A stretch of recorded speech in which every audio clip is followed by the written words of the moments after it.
தலைவர் அவர்கள் கட்சி ஆரம்பித்த அன்றைக்கு 28 லட்சம் பேர் மதுரையில கூடினாங்களே.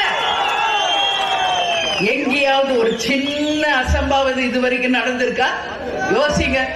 ஏன் கேப்டன் என்கின்ற ராணுவத்துக்கு இணையான ஒரு தலைவர் கமெண்ட் பண்ணுவாரு, யார் மேல இறங்க, அமைதியாரு, கொடியாருக்கு அமைதியாருங்க. கண்டிப்பாரு. தப்பு அவர் கண் முன்னாடி நடந்தா கண்டிப்பார். தன் தொண்டனை உண்மையில் நேசிச்ச ஒரு தலைவர்.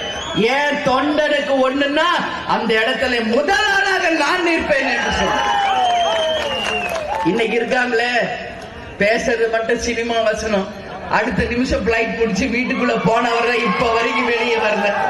என்னது இதெல்லாம்? என்னது? யாருக்காக வந்தாங்க? மக்கள் உங்களை பார்க்க வந்தாங்க இல்லையா? அப்ப யார் பொறுப்பு? நிச்சயமாக விஜய் அவர்கள் போய் சந்திக்கணும்.